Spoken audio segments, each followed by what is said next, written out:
সেই করে যাবে, সেই করে হবে আমার স্টেট লাগে। সোয়ারি খেলা হলো, সোয়ারির কি বিবেক আর কি আমল আর কি বুদ্ধি আর কি জ্ঞান ছিল সোয়ারির জন্য। এই সোয়ারি কোন ব্যক্তি করে না কি সরাসরি সোয়ারি লাগে যে কর্তার মধ্যে গেল সেই করে মালিকের নামটাই তো ছিল আবু আইয়ুব আনসারী। সোয়ারি খেলে 1000 বছর আগে চিঠি লেখার মাধ্যমে কোন জায়গায় সোয়াল হবে না। আমার নবী তো বললেন না সোয়ারিয়ে যাও তুমি, কোন ব্যক্তিও বললেন না, নবীও জানেন না, কেউ জানেন না সেই সিটিটার কথা। সোয়ারি এই সিটিওয়ালা ঘর, সেই সিটি, সেই সোয়ারি, সেই ঘরে অটোমেটিক চলে গেছে। এই ঘরে আমার ঘরে আমার নবী মালিকের সামনে গিয়ে বলেন আবু আইয়ুব আনসারী সম্মান দিলেন, রোজি আবু আইয়ুব আনসারী বাইরে বলেন। আমার নবী বললেন আবু আইয়ুব 1000 বছর আগে আমার আনামতটা প্রথমে তুমি আমার হাতে বলতে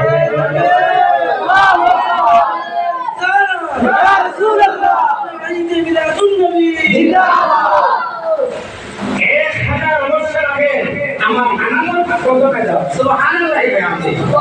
ও যুবক আগে শিখি লেখা কোন জায়গায় সোয়ারি তো জানে, নবী তো জানে কথাটা উঠছে, কিন্তু সোয়ারি পর্যন্ত জানে আবু আইয়ুব আনসারী করে একটা আনামত রাখা। সুবহানাল্লাহ। আর যদি বলেন না সুবহানাল্লাহ এখন আমরা যদি এবার যাই সামনের দিকে, এই আয়াতের যদি আপনার সামনে আমি তাহকিক সহ যদি আলোচনা করি, বলুন যে ফাদলিল্লাহ কি কবি রাহমাতুল্লাহ তো ওলামায়ে কেরাম এখানে আছেন, এটা না বলে যেন ভাবলাম না। কুল বিফাদলিল্লাহ কবি কবি রাহমাতুল্লাহ কুল, আপনি বলুন ফজল আর রহমত দুই জিনিসটা এক জিনিস, ফজল আর রহমত, ফজল এবং রহমত এখানে দুই জিনিসের মাঝখানে একটা জামারে রাখা যায় ওয়াও ফাতিহা, ওয়াও ফাতিহা। এর মধ্যে ঢুকে দিলাম না বাকি জালিকা, এর মধ্যে ঢুকে আছে বাকি জালিকা কুলবি ফাদলিল্লাহি ওয়া বিরহমাতিহি বাকি জালিকা। এখন ফজল এক, রহমত এক, রহমত এবং ফজল কয়টা জিনিস? আর যদি বলো বাবারা দুইটা, ফজল আর রহমত কয়টা? দুইটা।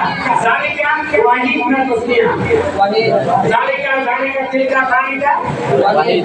আফাই ইশারা আর ওয়াহিদ তাসনিয়া কিরকম হলো? জালিকা তাসনিয়া। এখানে কিন্তু আল্লাহ রাব্বুল আলামিন রহমত বললেন, ফজল বললেন, আর ইসমে ইশারা বললেন ওয়াহিদ। কোরআনের জামালে আর কোরআনে মিলেন না, জামালে আর কোরআনে মিলেন না। আমার আল্লাহ বুঝাইতে চাইলেন তসনিয়া জমা হোক যেটাই হোক, খুদায় এরম করে দিতে চাইলেন রহমত আর ফজল, রহমত আর ফজল, ফজল আর রহমত। তার হকিকত মুহাম্মদ সাল্লাল্লাহু আলাইহি ওয়াসাল্লাম, তার হকিকত মুহাম্মদ সাল্লাল্লাহু আলাইহি ওয়াসাল্লাম। রহমত और कुछ नहीं, बरकत और कुछ नहीं, फजल और कुछ नहीं, तो हकीकत मोहम्मद मुस्तफा सल्लल्लाहु अलैहि वसल्लम। जान हुआ आदमी बोले वलाउला खलाउला फजलुल्लाहि अलैकुम व रहमतुहु लकुनतुम मिनाल खासिरिन। আল্লাহর ফজল আর আল্লাহর রহমত জানে মুহাম্মদ সাল্লাল্লাহু তাআলা আলাইহি ওয়াসাল্লাম যদি ডাকতেন না, আসতেন না, আগমন করতেন না, লাকুনতুম মিনাল খাসিরিন, লাকুনতুম লাহি লাকুনতুম মিনাল খাসিরিন। সে নিয়ামত আতা করনেওয়ালা, নিয়ামত দান করনেওয়ালা আমার আল্লাহ, নিয়ামত দান করনেওয়ালা আল্লাহ। আমি দিতাম আর আপনার সঙ্গে বলতেন যে আপনি একটু বয়ান করুন, এটা বলো তো আল্লাহ। আবার আল্লাহ বলেন কুল বিফাদলিল্লাহ।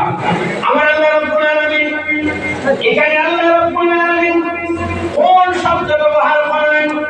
ওই একটা আমার আল্লাহ রাব্বুল আলামিন রহমত আর ফজল, রহমত আর ফজল, ফজল আর রহমত দুটোটা যেন বলে আমার আল্লাহ রাব্বুল আলামিন। কিন্তু আমার আল্লাহ রাব্বুল আলামিন নবীকে বললেন হাবিব আপনি বলুন কেন এই কোন শব্দটা আসলো? তার কারণ হলো আসলে তাই আল্লাহ রাব্বুল আলামিন বিশ্বের মানুষের কাছে কথা প্রমাণ করতে চান দুনিয়ার কোন মানুষ আমার নবীর কথাটা মানে আর মানে না, তার বাস্তব প্রমাণ জানতে পারলাম। নবী বললেন নাকরি করেন করলি বাদুল্লাহ এই ফজলা বলে আল্লাহ সামনে আল্লাহ ফজলার রহমত তোর হকিকত মুহাম্মদ যার কারণে শেখ সাদি বলেন আমার আল্লাহ রাব্বুল আলামিনের হাবিবের সম্মান করেন, আমার নবীর আর কোথায় ইবাদ প্রশংসা নাই, খোদার বাদে তার সম্মান তিনি বলেন মুহাম্মদুর রাসূলুল্লাহ। मोहम्मद खुदा नहीं मगर खुदा से, मोहम्मद खुदा नहीं मगर खुदा से जुदा नहीं। सारे रसूल नामक किताब से कोई किताब से भला यजूजु अन यफरका बैनल्लाहि व रसूलिहि फी हादिहिल उमूर, এটা সেইটা কথা ঘোষণা আছে। সেইটা কথা আল্লাহ বলেন রাসূল এবং মুহাম্মদের মধ্যে পৃথক করা জায়েজ নয়। সুবহানাল্লাহ বলেন।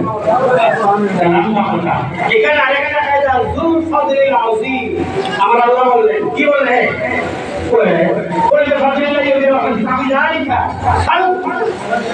ফালিয়াফরাহু, আমার হাবিব আপনি বলেন ফজলে ইলাহি রহমতে ইলাহি তোর হকিকত আপনি ওই আপনার সবার সঙ্গে সঙ্গে যেন তারা কি করে জানেন, তারা যেন আপনার রহমত আর ফজল আপনারা পাইলো ফালিয়াফরাহু, তারা যেন খুশি হয়। সুবহানাল্লাহ। খুশি করতে আমি না করতে না, আরো যদি খুশি করতে আমি না করতে না, করার কথা করার ঘোষণা আমার আল্লাহ দিলেন। সুবহানাল্লাহ। শুনুন, এই খানায় কাবার ঘর যেটা আল্লাহর ঘরের দরওয়াজা যেটা, এই দরওয়াজা আগের দিকে প্রত্যেক শুক্রবারে বাদাল জুমা বাদাল সালাতুল জুমা জুমার নামাজের পরে আল্লাহর ঘরের দরওয়াজা খুলে দেওয়া হয় প্রত্যেক জুমার বাদে। আগের নিয়ম ছিল, এখনকার নয়। কেন দেওয়া হয়? মানুষ এখানে প্রবেশ করতো আর বছরে আরেক দিন এক্সট্রা করে দেওয়া হইতো, সেই দিনের নাম ছিল নবীজির জন্মের দিন। কেন করে দেওয়া হয়? এরা জানতো আজকে দিনটা বরকতওয়ালা দিন, রহমতওয়ালা দিন, মাগফিরাতওয়ালা দিন, বরকতের দিন, কবুলের দিন। এই তার কারণে এটা করে দিত। আরেকটা বাবুল কাবাতিল মুআজ্জামাতিল্লাযী বাইনাল হাজরি ওয়ার রুকনিল ইলাহি ইফতা বাবাল করিম ফি কুল্লি ইয়াউমিন, প্রত্যেক দিন খোলা হইতো, প্রত্যেক জুমার দিন খোলা হইতো, বছরে ঈদের দিন খোলা হইতো। এখন শুনুন, খানায় কাবার খোদার ইমাম যিনি আগে ছিলেন ওইসব খানাই নয়, কিতাবের হাওয়া আছে। হুজুর আকরাম সাল্লাল্লাহু তাআলা আলাইহি ওয়াসাল্লাম যেদিন আগমন করলেন ওই দিন 12 রবিউল আউয়াল খানায় কাবার খোদার ইমাম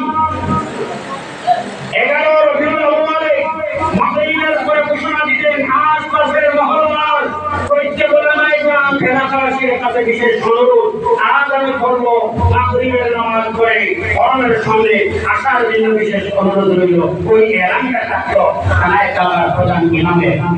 11 রবিউল আউয়ালে 12 রবিউল আউয়ালে যখন মাগরিব করে সব জমা হইল হরম শরীফের সামনে, এখান থেকে সব